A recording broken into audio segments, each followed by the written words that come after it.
moment, dans ces dernières minutes, il était prononcé sa dernière parole, septième parole, côté, il dit, Père, je remets mon esprit entre tes mains. Père, je remets mon esprit entre tes mains.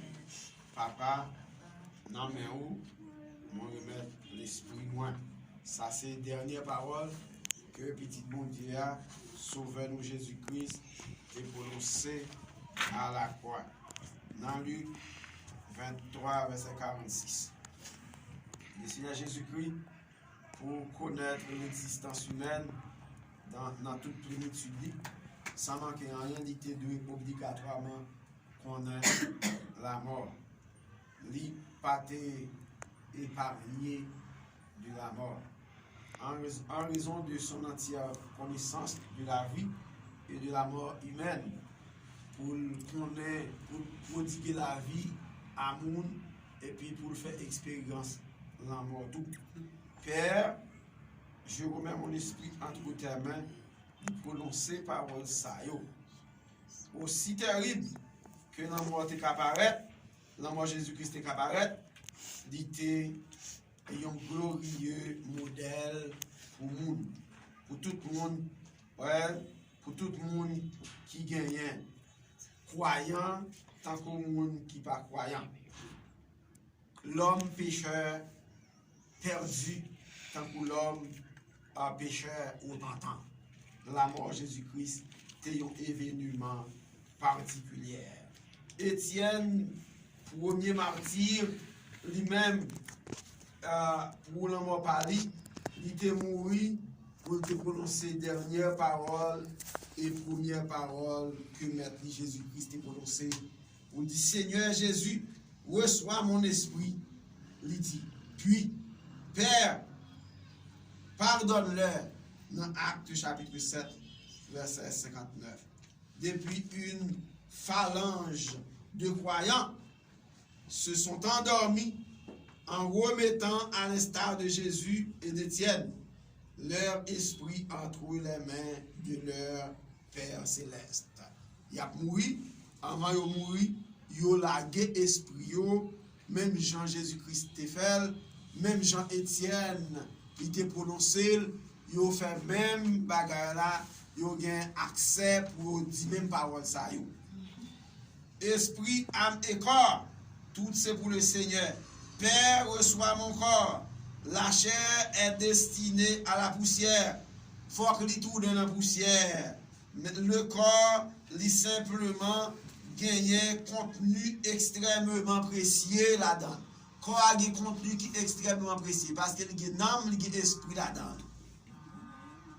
Il y a des gens qui disent qu'on n'a pas bon, il a besoin, il a méprisé, il a maltraité, il a fait souffrir, il n'a pas bien, il n'a pas manger, il a fait qu'on a souffrir. Non, là on fait qu'on a souffrir, c'est péché on fait parce que mon Dieu dit ni corps, ni l'âme, ni l'esprit, c'est pour lui. Amen. 1 Corinthiens chapitre 6. Amen. 1 Corinthiens chapitre 3. Verset 19, verset 16, 17. Quoi, nous, c'est top Saint-Esprit, nous pas de faire souffrir. Faut nous baigner, mettez bon parfum là-dedans, mettez la qui propre sur nous, pour qu'on nous arrêter propre. Parce que quoi, nous, c'est top Saint-Esprit. Le corps, mes chers amis, il est précieux pour mon Dieu.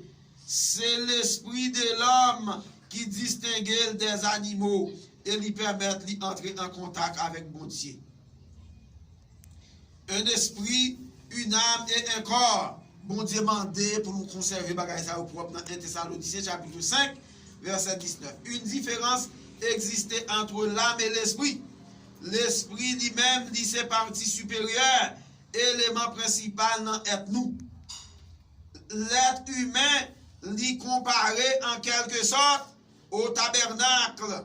Un parvis entourait la tente d'assignation qui, elle, se composait avec deux charpentes distinctes. Même genre, nous gagnons dans le tabernacle là, nous gagnons le lieu saint, le lieu très saint et le parvis. Le lieu très saint est entouré de deux couches. La première couche, c'est le parvis. La deuxième couche, c'est le lieu saint. C'est même genre tout. Corps nous, c'est première couche qui entoure nous avec l'esprit nous. L'esprit nous, c'est comme si il t'a considéré comme le parvis.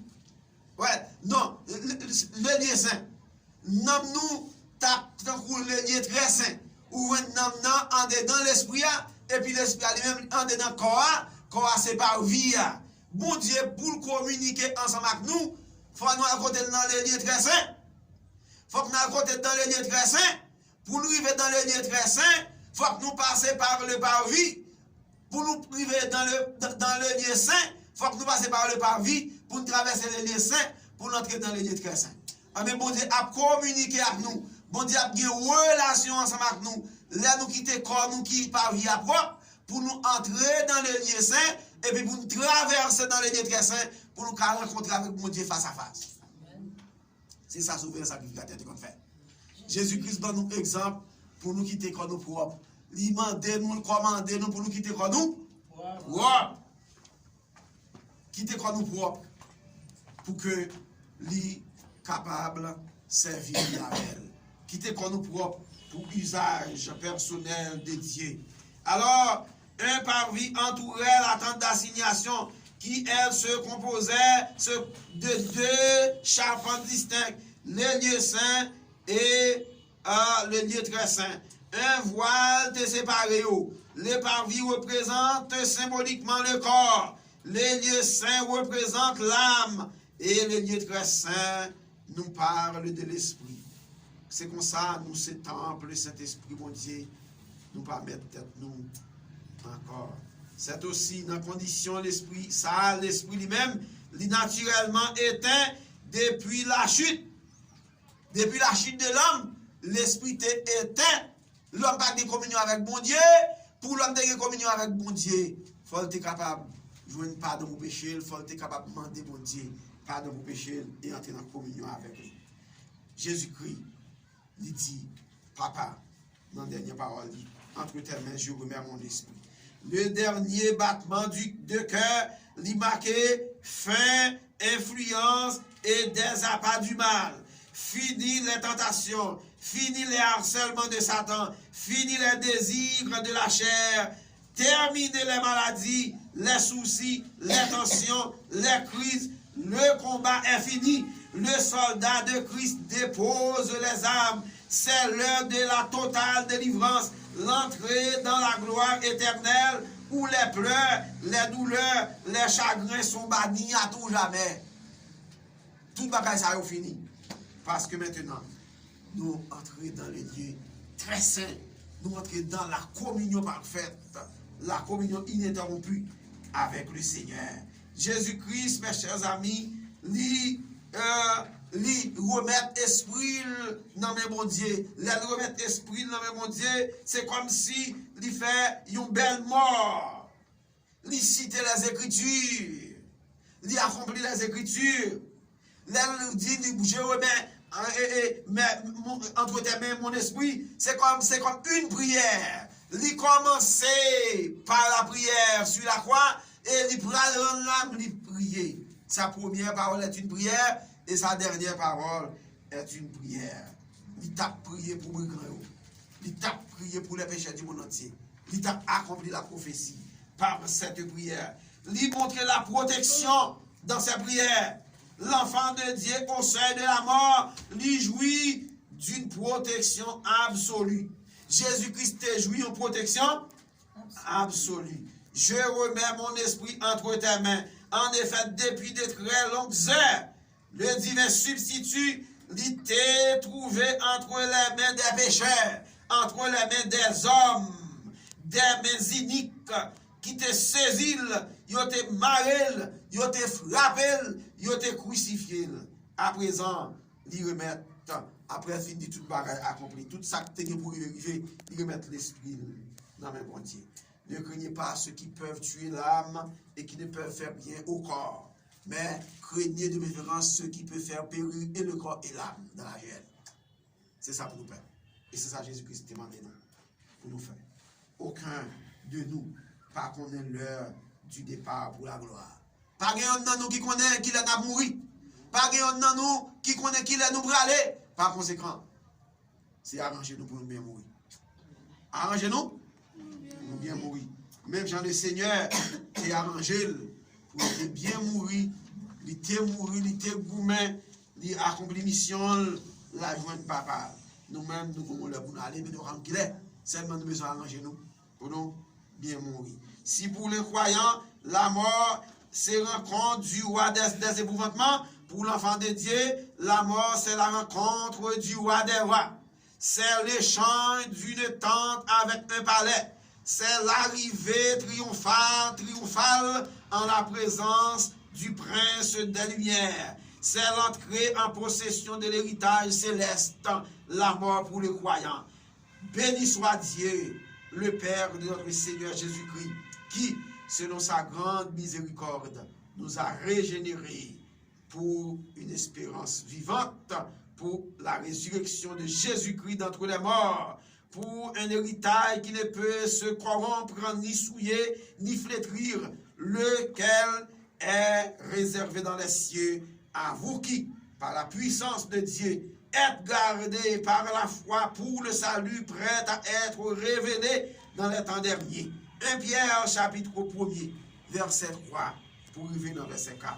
Nul autre que Dieu apporte la paix dans notre pèlerinage terrestre. Pas grand l'autre monde qui capote un petit respect dans le pèlerinage terrestre nous que bon Dieu. Et paix ça, l'hypothèse, c'est là nous fait la paix avec Jésus-Christ. Nous jouons la paix du cœur.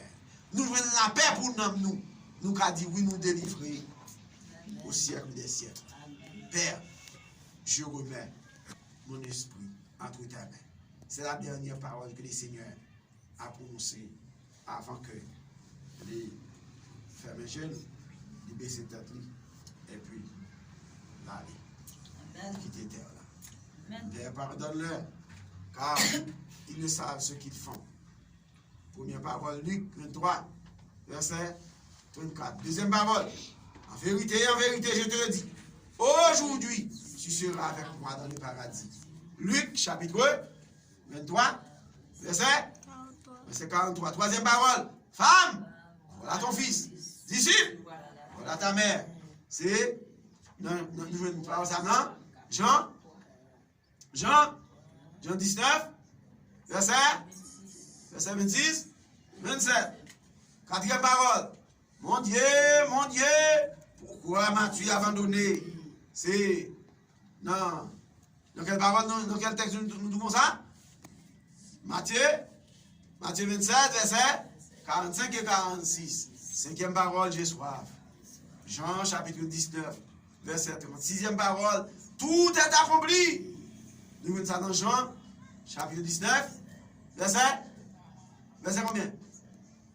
Verset 30.